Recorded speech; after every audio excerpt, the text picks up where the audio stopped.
वो जो बंबई में वो बड़ा दौलतमंद है ना, जिसकी औलाद की शादी के चर्चे पूरी दुनिया में चले, उसके ताल्लुक से 2013 में मैंने नाम लेकर कहा, उसका पार्लियामेंट में तकरीर है, वो आगा खानियों का यतीम खाना था।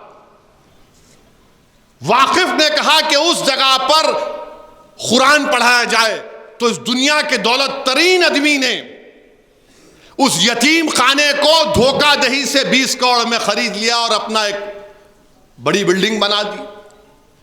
तो क्या है इसका मतलब? लिमिटेशन खत्म।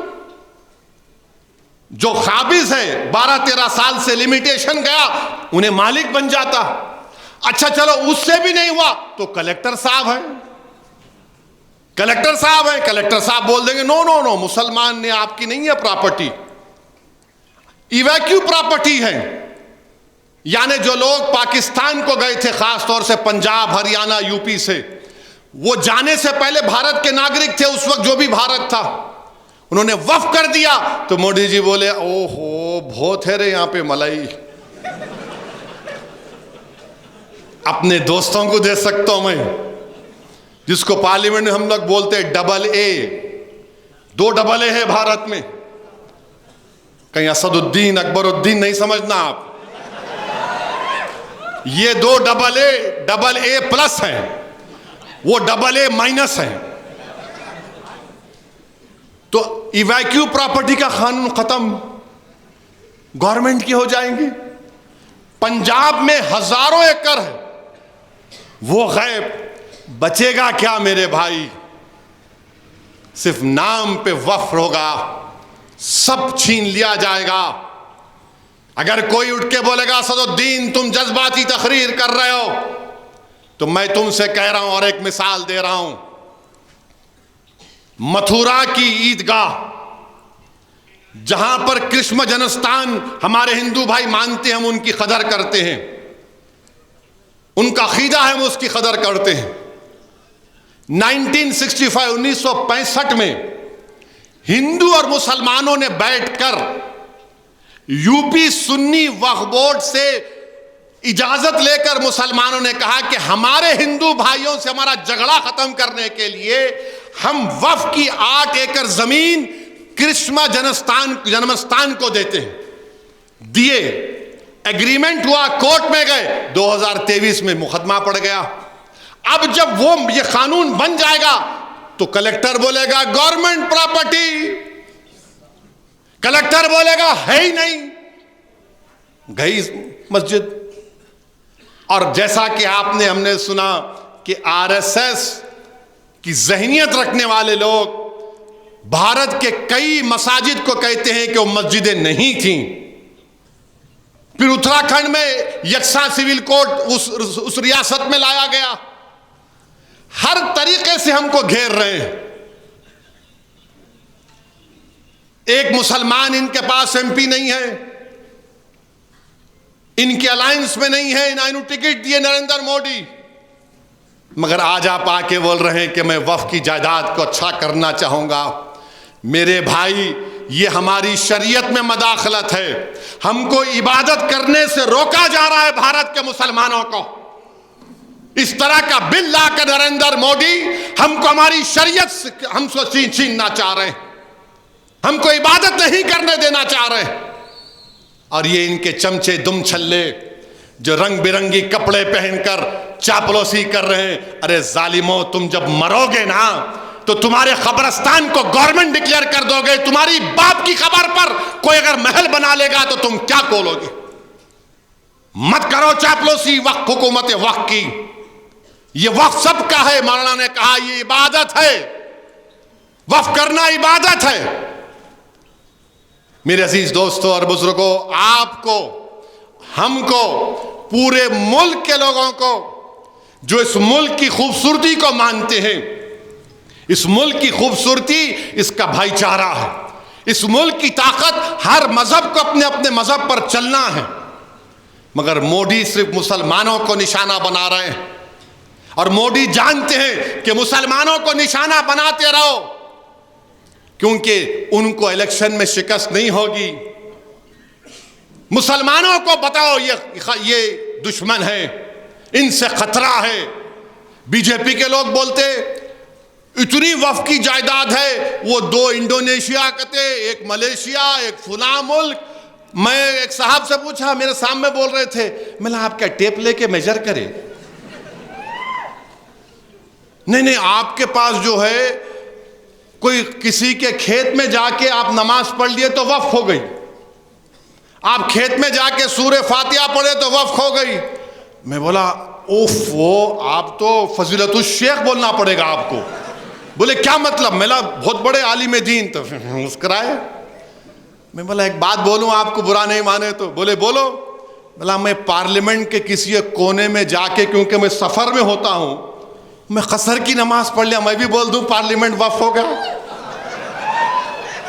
नहीं हो सकता ना, मेरी जायदाद नहीं है पार्लियामेंट, भारत की है, बल्कि भारत की आवाम की है, मेरी जायदाद तो नहीं है। बोला आप क्या बोल रहे हैं? अब उनको समझ में नहीं आया। अच्छा, एक बीजेपी के बहुत बड़े शायद वकील या जज थे, मेरी बहस सुने, समझ में नहीं आया, पूरे दलील सामने रख रहा था, नहीं तुम जिना 2 है। मेला नहीं, मैं जिना 2 नहीं हूं, मैं जिन नंबर 1 हूं, याद रखो। उन्हें भाग गया, मैं तो भागूंगा भी नहीं। रशादी साहब को देने वाले, वजीफा लेने वाला मौलाना के पास से भी, अरे क्या बात है बताइए, आप मजाक बना के रख दिए। CAA का कानून मुसलमान के खिलाफ, ट्रिपल तलाक का कानून मुस्लिम खवातीन के खिलाफ, UAPA का इस्तेमाल सबसे ज्यादा मुसलमान, दलित, आदिवासियों पर। यूनिफॉर्म सिविल कोड बनेगा उत्तराखंड में, तो आप उससे ट्राइबल लोगों को मुस्तस्ना रखेंगे, एक्सेप्शन देंगे, एग्जम्पशन देंगे, और हिंदू कल्चर और कस्टम का एग्जम्पशन देंगे। अच्छा, आपको मालूम, अगर कोई मंदिर है, मंदिर में उसके कस्टम और उसके इस्तेमाल से मंदिर हो जाती है। हम अपनी नमाज से, अपनी दरगाह में, खानकाहों से, इस्तेमाल से नहीं होगा, तो वक्फ बा यूजर हमारा निकाल दिया जाएगा। क्यों निकाला जाएगा? ताकि हुकूमत और मोदी जी कब्जा कर लें उस पर। अब भारत के मुसलमानों से मेरी अपील है, भारत के उन तमाम नागरिकों से मेरी दर्दमंदाना गुजारिश है जो इस मुल्क की खूबसूरती को मानते हैं, आपको इस कानून को रद्द करना पड़ेगा, आपको उठना पड़ेगा।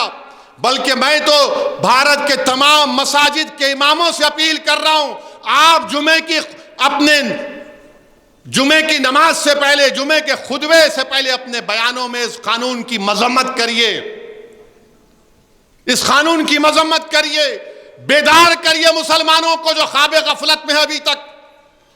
याद रखो, मैं तुमको पुकार पुकार कर कह रहा हूं, अगर आज तुम बेदार नहीं हो गए तो आने वाली नस्लें तुमको, हमको कोसेंगी कि तुमने हमारी मस्जिद को तक नहीं बचा सके, तुम्हारे औलिया अल्लाह के आस्थानों को नहीं बचा सके, तुम्हारे कब्रस्तानों को नहीं बचा सके, जो हमारे बुजुर्ग उस कब्रस्तान में आराम कर रहे, तुमने उनको भी बर्बाद कर दिया। उठो भारत के मुसलमानों, यह वक्त उठने का है। मैं बार बार तुमसे कह रहा हूं, तुम अगर मुझसे नफरत करे तो करो मुझसे नफरत, दिल खोल के करो, मगर यह तो सबका मसला है ना मेरे भाई। यह कोई देवबंदियों बरेलवियों का अहले हदीस का मसला नहीं है, यह वक्फ का मसला है। जो जायदाद अल्लाह के नाम पर है, तुम और हम क्या जवाब देंगे हशर के मैदान में?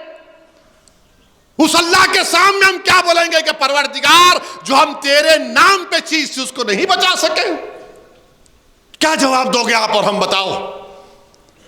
तो नौजवानों, बुजुर्गों, मेरी इज्जतदार मां और बहनों, खूब दुआएं करिए और एहतजाज के लिए तैयार रहिए। बीजेपी हरियाणा में हराना है उसको, वहां पर इंशाअल्लाह ताला। कश्मीर और जम्मू में खास तौर से बीजेपी को हराना। और याद रखो मुसलमानों, तुम अगर यही समझोगे कि हम नहीं, उनको है, फुला है, अरे है बाबा, मगर तुम्हारे दरमियान में भी से थोड़े दीवानों को पैदा करो, थोड़े दीवानों को पैदा करो जो तुम्हारी लड़ाई लड़ सके। जालिमों ने पूरे मिलकर एक मर्द मुजाहिद इम्तियाज जलील को हरा दिया और महाराष्ट्र में क्योंकि जानते थे अगर ये जीतेगा तो सदुद्दीन ओवैसी के साथ पार्लियामेंट में हमारी नींद हराम कर देगा। मेरे अजीज दोस्तों और बुजुर्गों, इसीलिए मैं आपसे अपील कर रहा हूं, अपनी सियासी क़यादत को भी मजबूत करो, पहचानो इन चीजों को। जो वकला हैं, मुस्लिम वकला, वो सेमिनार करें, वो मस्जिदों के जिम्मेदारों से इजाजत लेकर जुमे के दिन जाकर इस कानून के बारे में बताएं।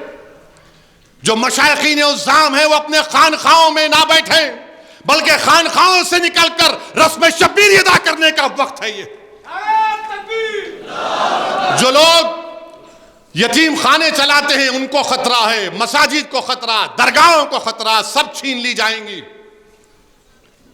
जिसने इस तरह के कानून बना दिए, मेरे भाई, ये हमारी लड़ाई है, ये हमारी शनाख्त की, हमारी इबादत करने की लड़ाई है। ये अगर आज हम इसमें कोताही करेंगे तो नुकसान किसका होगा आप जान लो।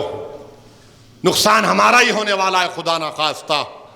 यही चंद गुजारिशात मैंने इख्तिसार के साथ आपके सामने रखा हूं।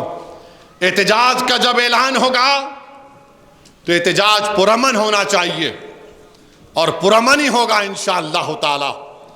जिस तरह CAA में हमारी माँ बहनों ने बुर्का पहनकर निकल कर आए थे, जिस तरह हमारे बुजुर्ग हमारी रहबरी कर रहे थे वफ़ को बचाने के लिए, वरना एक मस्जिद हम खो चुके हैं, एक मस्जिद हम खो चुके हैं और मस्जिदों को, खानकाहों को, दरगाहों को, यतीम खानों को हम नहीं खोएंगे इंशाअल्लाह ताला।